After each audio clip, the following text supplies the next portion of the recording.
সুবহানাল্লাহ ওয়ালহামদুলিল্লাহ।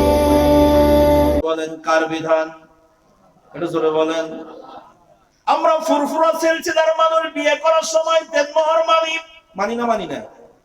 যারা আহলে হাদিসের লোক তারাও দেনমোহর মানে, যারা শাফি মাযহাবের লোক তারাও দেনমোহর মানে, যারা হাম্বলি মাযহাবের লোক তারাও দেনমোহর মানে, যারা দেওবন্দের আলেম তারাও দেনমোহর মানে। সুতরাং আল্লাহর এই হুকুমটা মানার ব্যাপারে আমাদের কারোর ভিতরে কোনো দ্বন্দ্ব নাই।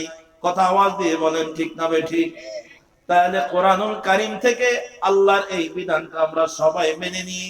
আল্লাহু আকবার। দেনমোহর কম পারি আর বেশি পারি মেনে নিয়ে একটা ছেলে একটা মেয়েকে বিয়ে করে, যারা নিজেকে মুসলমান বলে দাবি করে, এই কোরআনের আইনটা কেউ অমান্য করে না। কথা আওয়াজ দিয়ে বলেন ঠিক না বেঠিক? আলহামদুলিল্লাহ।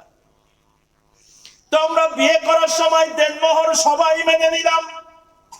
এখন আসেন আমরা আল্লাহর গোলাম হয়ে গেলাম, পক্ষান্তরে আমরা শয়তানের গোলাম হয়ে যাই কেমন করে? এটাকে বোঝানোর জন্য সহজেই কথা বলছি, শোনেন। আমাদের ফুরফুরা সিলসিলার মানুষ বলে এক কথায় হানাফি মাযহাবের মানুষ, যারা শাফি মাযহাব, হাম্বলি মাযহাব, যেই মাযহাবের মানুষ হোক না কেন, যেই দলের মানুষ হোক না কেন, যেই তরিকার মানুষ হোক না কেন, একটু এখানে যত মানুষ আছেন সকলের জন্য বলছি, ভাই শোনেন। বিয়ে করার সময় দেনমোহর মানতে হবে যে আল্লাহর বিধান।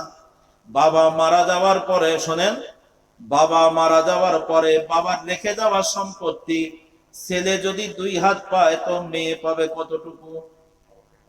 এটা জোরে বলেন, আর জোরে বলেন। কার বিধান? জোরে বলেন না কেন? আল্লাহর বিধান। বিয়ে করার সময় দেনমোহর মানতে হবে আল্লাহর বিধান, এটা মেনে নিয়েছি। তো বাবা মারা যাওয়ার পরে বাবার রেখে যাওয়া সম্পত্তি আমরা ভাই 4 জন পাই হিসাব বুঝে নিয়েছি। 1 ইঞ্চি জমি কম বেশি করি নাই, সুন্দর করে পোলাট করে ভাগ করে নিয়েছি। তো আমার বাবার রেখে যাওয়া সম্পত্তি আমি যে 2 হাত নিলাম, তো আমার বোনকে 1 হাত আমরা দিয়েছি। তো কথা কয় না, ঘোড়ার আন্ডা। আপনার গোটা গ্রাম ঘুরে আসেন, আমি জানি না, আমি কোনোদিন আসি নাই। আপনার গোটা থানা ঘুরে আসেন, দক্ষিণ 24 পরগনা জেলাটা ঘুরে আসেন, গোটা ভারতবর্ষ ঘুরে আসেন, বাংলাদেশ ঘুরে আসেন। আমরা যারা মুসলমান বলে দাবিদার, আমরা বিয়ে করার সময় কোরআন থেকে আল্লাহর বিধান দেনমোহর মেনে নিয়েছি। তো বাবা মারা যাওয়ার পরে বাবার রেখে যাওয়া সম্পত্তি আমরা শতকরা 98 ভাগ ভাই আমরা সবাই কেন যেন বোনের জমি ফাঁকি দিয়ে খাই। কার গোলাম? জোরে আওয়াজ দিয়ে বলেন, কার গোলাম? আল্লাহর গোলাম আছেন তো? এবার কষ্ট হচ্ছে আমার কথা বুঝতে, আপনাদের মনে হয়। আপনাদের গোটা গ্রাম ঘুরে দেখেন, বোনের জমি 100% বুঝে দিয়েছেন কে? আমি জানি না। রাস্তার ধারের দামি জমিগুলো বোনকে দেওয়া হয় নাই, বাজারের পরে দামি জমি বোনকে দেওয়া হয় নাই, বরং হাকিয়ে দেওয়া হয়েছে। বাবা মারা যাওয়ার পরে 2 বছর, 5 বছর, 10 বছর পরে হঠাৎ করে বোন কাঁদতে কাঁদতে বড় ব্যথা নিয়ে ভাইয়ের কাছে আসে, ভাই আমার ছেলে বিদেশ যাবে, আমাদের অবস্থা খুবই খারাপ, টাকা পয়সা জোগাড় করতে পারি না। ভাই 10 বছর পার হয়ে গেছে, এখনো জমি জমা নেই নাই। তো আব্বার রেখে দেওয়া জমি তোমরা নিয়েছে, তো আমাদের ভাগটা একটু দাও। তখন আমরা এমন জান্নাতি ভাই আল্লাহর ওলি হয়ে গেছি, আমরা আজান দিনে মসজিদে নামাজ পড়তে যাই, আমাদের মুখে দাড়িও আছে, আমরা ফুরফুরা সিলসিলার মানুষ বলে দাবি করি। তখন বোনকে আমরা এমন জান্নাতি ভাই, বোনকে হাঁকাইয়া দেয়, যা তোর জমি কোন জায়গা আছে দেখে নিকে যা কাগজ। ছোটবেলায় বোনের বিয়ে হয়ে গেছে ওই মানন্ত ঘটকপুকুর। বোন তো বাবার খতিয়ান চেনে না, 1 নম্বর জানে না, কোন মৌজায় কতটুকু জমি আছে বোন জানে না। এক পর্যায়ে বোন আপনি তাড়িয়ে দিলেন, তো বোন কাঁদতে কাঁদতে চলে গেল। বোনের একটা ছেলে অথবা কোনো আত্মীয় স্বজন গ্রামবাসী এখন আধুনিক জামানা, এখন আর চিটিংবাজি খাটে না। আল্লাহু আকবার। তো বোনের একটা ছেলে লেখাপড়া শিখেছে, ভূমি অফিসে যে আল্লাহু আকবার এখন সার্চ দিচ্ছে আমার নানার নামে কতটুকু জমি আছে, ভূমি অফিসার একটু দয়া করে বের করে দাও। 1 মিনিটের ভিতরে আপনার বাবার নামে কত জমি ছিল সব বেরিয়ে আসবে। কথা আওয়াজ দিয়ে বলেন ঠিক না বেঠিক? জমির কাগজ নিয়ে এখন বোন হাজির। ভাই রে, এই দেখো 3টা মৌজায় 52 দাগে আমি 3 বিঘা জমি পাবো, হিসাব করে এসেছি। এখন ভাইরা আর জমি দেয় না, যদিও জমি দিতে চাই বলে দাগে দাগে দেব। ভাই তোমরা তো 4টা ভাই এজমালি সম্পত্তি পোলাট পোলাট ভাগ করে নিয়েছো নিজের বসবাসের জন্য, চাষবাস করে নেওয়ার জন্য, আর এখন বোনকে দাগে দাগে দিবা। এই ভাই কাকে দেখা? তোমার কি আল্লাহর ভয় অন্তরে নাই রে ভাই? সম্মানিত হাজিরিন, শুধু তাই না, এক পর্যায়ে এলাকার মেম্বার যারা আছে, পঞ্চায়েত প্রধান যারা আছে, মাতব্বর যারা আছে, মোড়ল মাতব্বরদের ডাকা হলো। তারা বিচারে বসলো। বাবার জমি বোন নিবে, প্রাপ্য অংশ ভাই দেয় না, তাই এখন সালিশ ডাকা হয়েছে। আপনাদের এলাকার মানুষ সব জান্নাতি মানুষ, এরকম খারাপ লোক এলাকায় নেই। আমি নতুন এসেছি, খারাপ বলে এমনি বিপদে পড়বো? এমনি কত লোকটাই বলিছে বাংলাদেশের হুজুর যেন না আসে। সম্মানিত হাজির, এই পঞ্চায়েত প্রধান মেম্বার যারা আছে এরাও এত চিটার। অধিকাংশ জায়গায় মাতবাড়ি করতে যাইয়া উল্টা করে। উনি আবার মসজিদ কমিটির সভাপতি, মসজিদ কমিটির সেক্রেটারি, ক্যাশিয়ার, এখন সালিশে বসার পরে আগে মাথার মধ্যে নেয় বোনের বিয়ে হয়েছে ঘটকপুকুর মালঞ্চ, ও তো ভোটের সময় আমার ভোট দেবে না। আর এদের 4 ভাইয়ের বাড়িতে 20টা ভোট আছে, এই ভোট মিস করা যাবে না। আস্তে করে মেম্বার সাহেব আমার কত বড় সিটিং বাস, ও মসজিদ কমিটির সভাপতি সেক্রেটারির তালিকায় নাম লেখা আছে।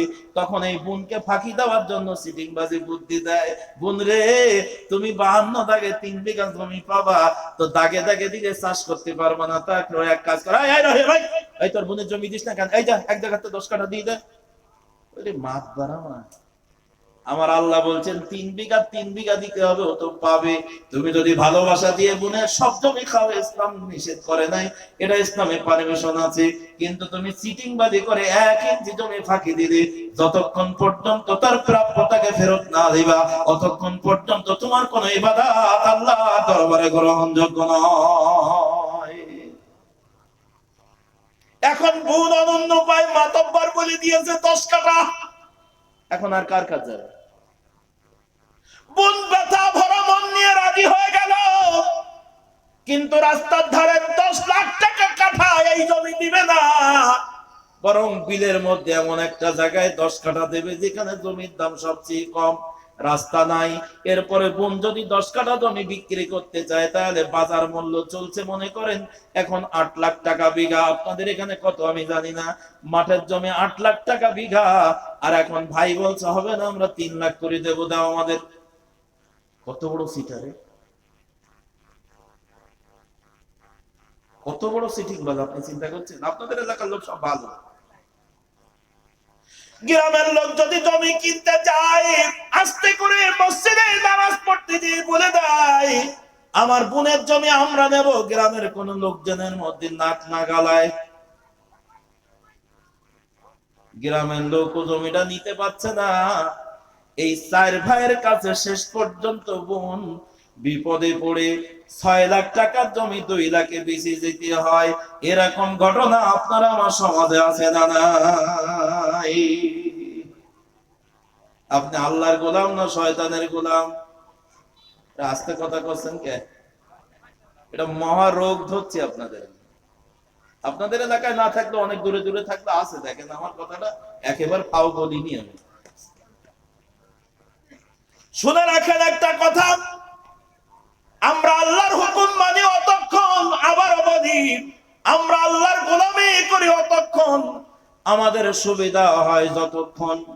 যখনই অসুবিধা হয় আমরা নিজেদের স্বার্থে আল্লাহকে ভুলে মন যা চায় এই দুনিয়ায় আমরা তাই করছি। মানুষে কিভাবে তুমি পরকালে জান্নাত পাবে আমার হিসাবে আসে না। আজকের মাহফিলে আপনারা যারা আছেন একটা ছোট্ট মাসালা বলে সামনের দিকে চলে যাব।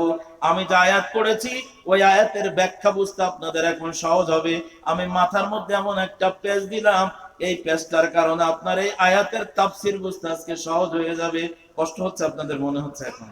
এটা জোরে আওয়াজ দেন তো আল্লাহু আকবার। আপনারা আছেন নাকি মাঠে টাটে হিসাব কিতাবের মধ্যে ঢুকে গেছে? আছেন তো? এটা জোরে আওয়াজ দেন তো আল্লাহু আকবার। আরো জোরে আওয়াজ দেন নারায়ে তাকবীর। আছে লোকজন আছে আছে। সম্মানিত হাজিরিন, একটা মাসালা বলে আমি সামনে চলে যাচ্ছি।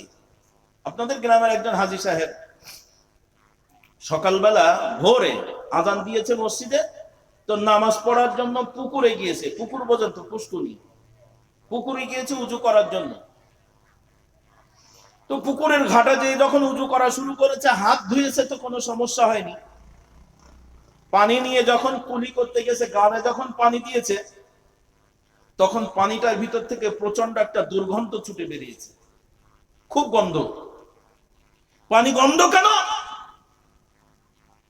আস্তে করে পাশের লাইট নিয়ে মেরে দেখে একটা কুত্তা মরিয়ে পৌঁছিয়ে ফুলি উঠেছে, পানিতে ভাসছে। তাড়াতাড়ি করে হাজী সাহেব পানি ফেলে দিয়ে হা হু করে গালে করতে আহ খুব করতে করতে মসজিদের ইমাম সাহেবের কাছে যাই হাজির। হুজুর হুজুর হুজুর বলছে, আমি তো হুজরাই, কি খবর? হাজী সাহেব, মসজিদের দরজা খোলা। বলছো মসজিদের দরজা খোলা ওটা না, বিষয় হলো আমার পুকুরে গেছিলাম আমি এখন উজু করতে, বড়